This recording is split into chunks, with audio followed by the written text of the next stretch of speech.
Менің артымдағы көрініс жай ғана төбешік сияқты болып көрінгенмен, онда әлемдегі ең қымбат металл берил бар.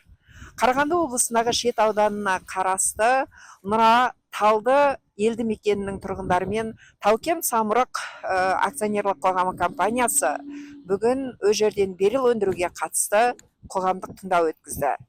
Онда не айтылды? Берили тек қана Нұраталықта емес қой, басқа участоктарда населенный пункты жоқ жерден, мүмкін сол жерден испытание жасап көресіздер. Енді біз енді подопытный кролик емеспіз ғой бұл жерде. Бізге зерттеп көретін десе, бұл взрыв шыққасын шаң да шығады, и плюс жерде газ да шығады. Газ да шығады. Ең дамыған заманның кезінде даже осы жерде отырып да Алиса, скажи, что такое берили десеңіз айтып береді, не туралы.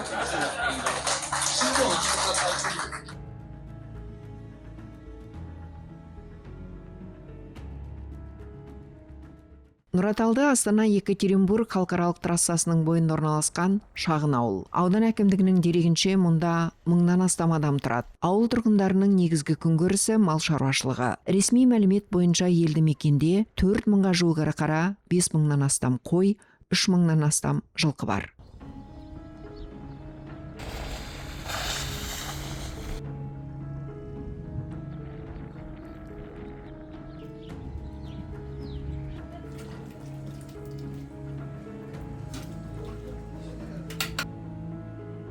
Нұраталдыда сирек кездесетін берили металының Қазақстандағы ең ірі қоры орналасқан. Кен аумағы 7000 шаршы метрден асады. Ресми дерекке сәйкес баланстық қор көлемі 4,39 миллион тоннадан астам.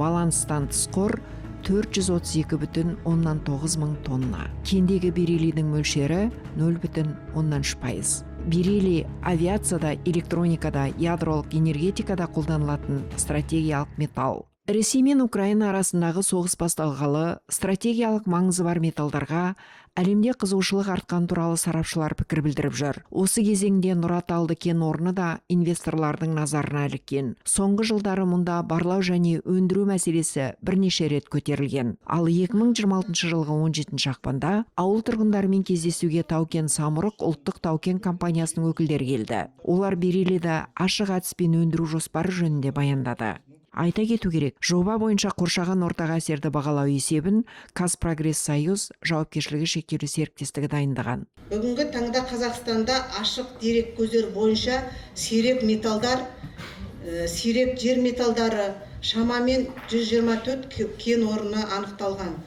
Елде қосымша барлау мен өндіру тұрғысынан сирек металдар және сирек жерлер металдар кен орындарының ішінен берили бойынша ең перспективалы нысандарға Нұраталды, Қаражал және Дарат кен орындары жатады. Жоғарғы технологиялық экономика секторлары тарапынан сұраныстың артуы, сондай-ақ мемлекеттер арасындағы сауда қақтығыстары нәтижесінде, оның ішінде жасанды түрде қалыптасқан тапшылық жағдайында Қазақстанның сирек және сирек жер металдары саласына деген қызығушылық айтарлықтай өсті. 24-тің соңынан бастап Конституцияға өзгеріс енгізген себепті недра принадлежат народу. Народа государство жүреді деп, и именно біздің Тау-Кен самұрық компаниясының алдын осы премьер-министр тарапынан, басшылық тарапынан осы компанияны усилять етуге көңіл бөлініп жатыр. Сондықтан қазір мына стратегический, сосын сирек металды кендерді біздер также мына берили двойного назначения металл ғой. Сондықтан соны бақылауда жүргізу үшін біздің компанияға айналысуға тура келіп тұр. Қоршаған ортаға әсер туралы есепті дайындағандар тұрғындарды барынша сендіруге тырысты. Шаң болса су себеміз. Өндірістегі лас суды арнайы тоғанға жинап 3 мәрте тазартамыз. Берилиден әлемде өлген адам жоқ деді. Сондай-ақ берили өндірісі халықаралық стандарттарға сай жүргізілетінін айтты. Шаңдарды басуға бүкіл жаңадан қазіргі заманда неше түрлі технологиялармен шаңды бастырып ауаға жібермейтіндей әрекеттер шаралар жасаймыз ғой.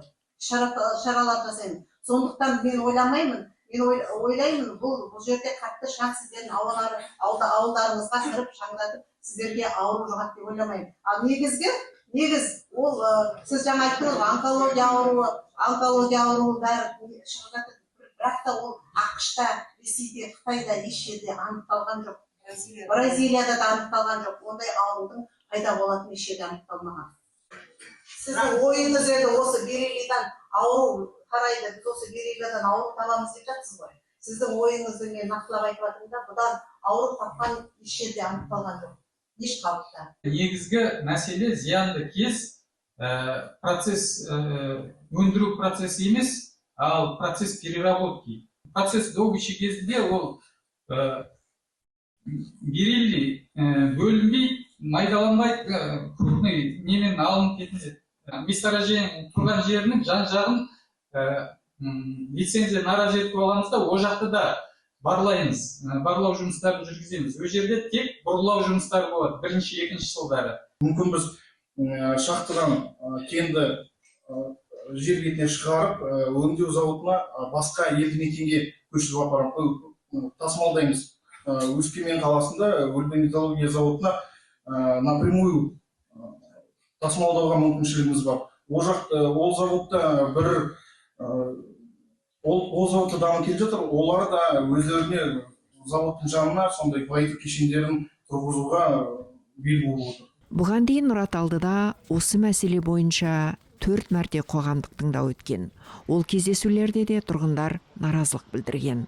Бұл жолғы жиында да ауыл тұрғындары ұсынылған есепте экологиялық және денсаулыққа ықтимал әсерлер толық ашылмағанын айтты. Өз беттерінше ізденген ауыл тұрғындары бериллий шаңының зияны мен ұзақ мерзімді әсер ету қаупін экологтарға өздері түсіндірді.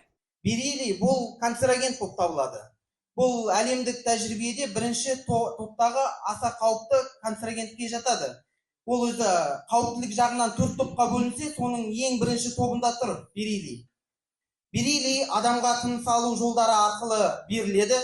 Ол ашық әдіспен өндірілгенде шаң, тозаң күйінде адамның тыныс алу жолдары арқылы өкпеге түседі. Өкпеге түскен жаңағы ауыр металл ол адамның ағзасында бериллиоз деген онкологиялық ауруды пайда болдыртады. Ол аурудың қазіргі таңда ол аурудың әлі күнге дейін әлемдік тәжірибеде емі табылған жоқ. Оған ешқандай ем жоқ. Әрине мен түсінемін. Экономикалық тұрғыда әрине сирек металл бұны бізге пайдаланған, игерген қазіргі таңда керек. Бірақ та экономикадан бұрын ең бірінші біз алға қоюымыз керек. Ол адамның денсаулығы. Біріншіден ол біздің денсаулығымыз, келешек ұрпақтың денсаулығы. Ертеңгі күні 10 жылдан кейін, 5 жылдан кейін карьера ашылады, жұмыс болады, жұмыс бітеді 10 жылдан кейін. Ары қарайғы адамның денсаулығы қалай болады? Оған кім жауап береді? Бериллиоз ауруынан бөлек, егер суға түсетін болса, бұл жерде жаңағы ашық әдіспен өндірсек, жер асты сулары бар. Жер асты суларына түсіп, ол адам соны пайдаланып, или жаңағы өзіміз ұстап отырған ауылымыздағы мал шаруашылығы бойынша төрттілігіміз сол суды ішетін болса, бүйрек, бауыр ауруларында туындауы мүмкін. Бұл өте ауыр металл болып есептелінеді. Жаңа сіздер айтып отырсыздар, жер асты суларына жібермеу үшін сепарировать етеміз, жаңағындай өзіміз фильтровать етеміз деген сияқты. Ал сіздер жаңағы шаңды басу үшін сумен, жаңағы канцерогендтермен пайдаланған кезде ол ауаға шығып кетпейді ғой, ол жерге сіңеді ғой. Ол жерлерден шаңның таралуы, жаңағы аурудың таралуы ықтималдығын есептеуіміз керек. Роза ветровты қарауымыз керек. Шерубай, Нұра өзені ағып өтіп жатыр. Талды өзені ағып өтіп жатыр. Қарғыс өзені бар. Ол шопаның маңайында құйылыс бар. Ертеңгі күні су көздеріне түсіп кетпей ма? Сол жағын қарауымыз керек. Өйткені ол су көздерінен әрі қарай қаншама 25-тен артық шығар, менің өзімнің есептеуім бойынша 25-тен артық әрі қарай елді мекен бар. Ол жерде қаншама адам жаңағындай сол суды пайдаланып отыр. Сол өзен суының өзін. Бұл жерде халықаралық трасса тұр. Международный трасса тұр, автобан тұр. Бұл жерде қаншама адам өтеді ертеңгі күні. Оны да ескергеніміз дұрыс болады. Сондықтан да бұл жерде тереңірек зерттегенді талап етеді. Сондықтан да ашық әдіспен бериллийді өндіру дегеніміз, бұл дегеніміз осы жерде отырған қаншама адамдардың денсаулығына өз басым ойым, зиян деп ойлаймын. Сондықтан да мен бұны ашық әдіспен өндіруге түбегейлі қарсылығымды білдіргім келеді. Қаншама үй бар, мысалы, қаншама бала бар, мектебіміз толған бала, мысалы, детский садигіміз бар. Мысалы, бәріне денсаулығына зиян. Еще жаңағы карьерді айтып отырсыздар. пыли поглощение анау мынау деп жаңағы. Біз енді карьерникпіз, мен карьерде бәленбай жыл істеген, өзім опытыммен айтайын. Ол карьерде взрыв болмайды мысалы. Ол сіздер айтып отырған жаңағы открытый добычаны сіздер ол экскаватормен бүйтіп жерді қазып ала алмайсыздар. Сіздер жоқ дегенде аптасына 2 взрыв жасайсыздар. 2 взрыв па, одан да көп па, мысалы қазір техника дамыған, қытайский техника қазір тіреп тұр ана границада. Бәленбай карьеріне самосвалда келеді да, 5 жылда ана кездің бар ғой, ашып алған соң анау шаңын бәрін көтеріп, одан кейін қарамайды мысалы. Взрыв болса, ол взрывтың шаңы қайда кетеді? Сіздер оны сумен алыстан бүйтіп сөндіре алмайсыздар ол взрывтың шаңын. Ол взрыв шыққасын, шаңы да шығады, и плюс жерде газ да шығады. Бұл жерде зерттеу үшін рұқсат алуға келіп тұрған жоқсыздар, сіздер жерді өңдеу үшін рұқсат алуға келіп тұрсыздар. Өңдеу үшін, добыча үшін рұқсат алуға келіп тұрсыздар, дұрыс па? Таукен самұрықтың өкілі бізге зерттеуге лицензия бермеді. Содан соң өндіруге алдық. Өйткені мұнда есептелген қор бар деді. 68 жылы есептелген бұл жердің запастары. И параллельно біз лицензия на разведку алмақшы болдық басында. Бастамас бұрын есептеп толығымен көріп алу үшін қандай запас союз кезінде істелінгендер, бұл кезде басқа методтармен есептелген. Біз қазір қайтадан есептеп кіру үшін бізге лицензия на разведку бермейді. Өйткені ол жерде почетный запастар бар. Осылайша Берели өндірісінің экологиялық салдарын халықпен талқылауға келдік деген Таукен самұрық өкілдері ауыл тұрғындарын көндіруге барын салды. Міне мынау телефон, бәріңізде бар ма осында телефон? Бар. Мында Берели бар. Міне сырға. Мында Берели бар. Бұл сәтсіз мысал ауыл адамдарының ренішін туғызды. Факт ретінде оның адамға зияны жоқ, оның өндірісінің зияндылығын айтып жатыр бұл жерде. Оның өндіріс барысындағы ауаға таралу ықтималдығын айтып жатыр. Шаңының зияндылығын айтып жатыр бұл жерде. Оны факт түрінде біз оны біліп тұрып, оның изум рут болатынын, оның бағалы тас екенін, оның бәрін біз түсініп тұрып. Жаңа баяндаушыларымыз айтып жатыр, мынау Берелидің ешқандай дәлелденбеген рак ауруының ешқандай қарсылығы жоқ деп. Енді дамыған заманның кезінде қазір осы жерде отырдықта да Алиса, скажи, что такое Берели десеңіз айтып береді, не туралы. Бұдан әрі нұраталдылықтар мен Таукен самұрық арасындағы диалог былайша өрбіді. В первую очередь, прежде чем приступить к работам, было такое требование.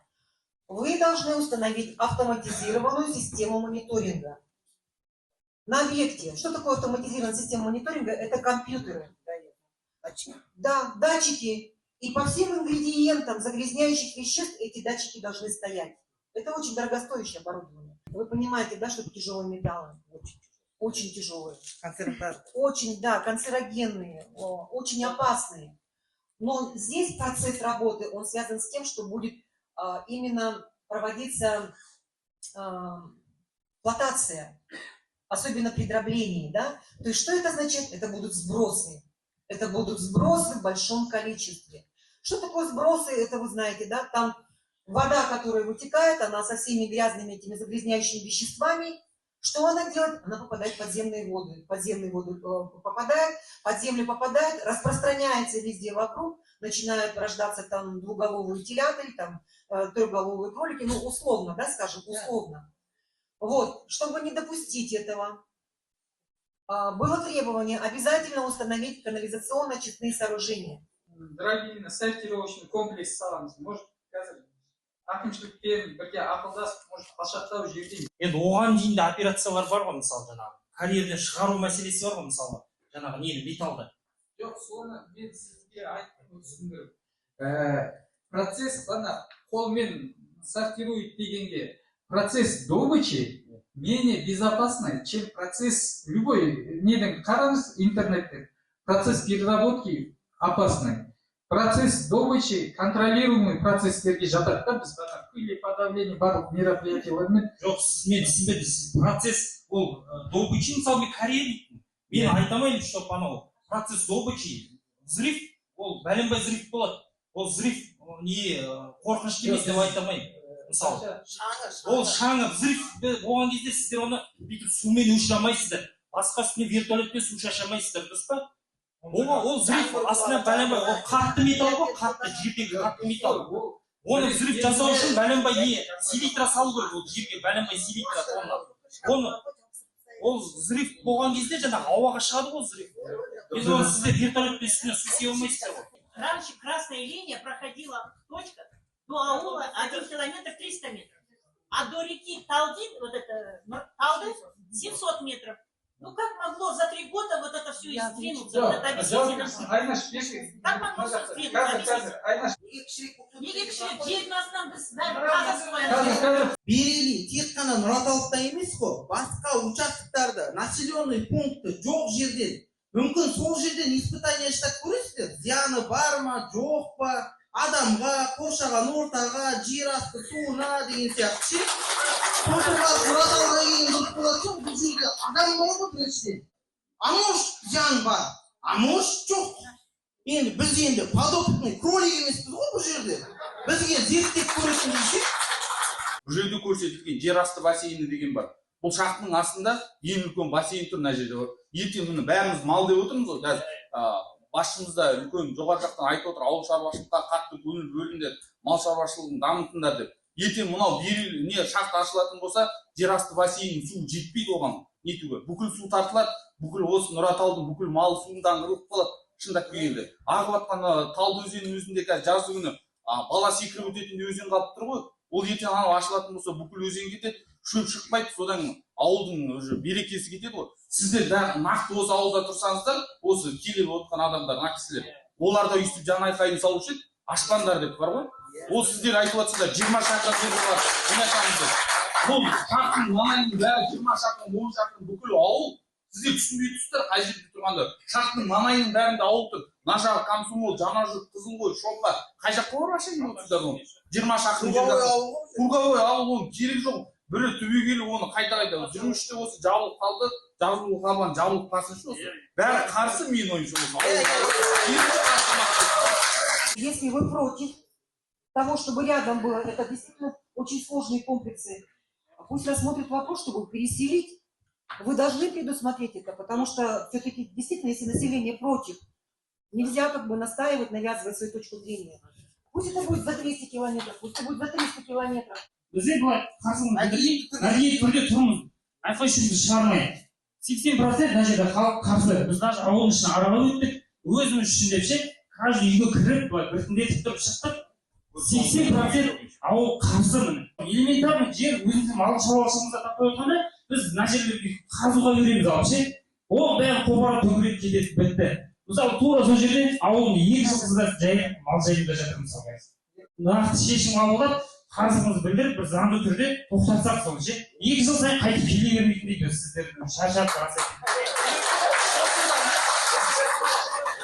Мамандардың айтуынша, берели өндірісіне негізгі қауіп ұсақ дисперсті шаң. Халықаралық зерттеулерде ұзақ уақыт жоғары концентрацияда тыныс алу жүйесіне қауіпті екені айтылады. Компания өкілдері экологиялық талаптар сақталады десе де, тұрғындар медициналық, биологиялық бағалау нәтижелері, жарылыс жұмыстарының акустикалық әсері және ұзақ мерзімді денсаулық қауіптері туралы нақты дерек естімедік деді. Нұраталды тұрғындары бұл жолы да мамыражай өмірі мен мал мүлкін қорғап шықты. Бірақ бұл ұзаққа бара ма? Жер қойнауының иесі халық па, әлде ат төбеліндей билік пе? Билікке керегі берели ма, әлде денсаулық ұрпақ па? Не болса да Нұраталдың тағдыры таразыда.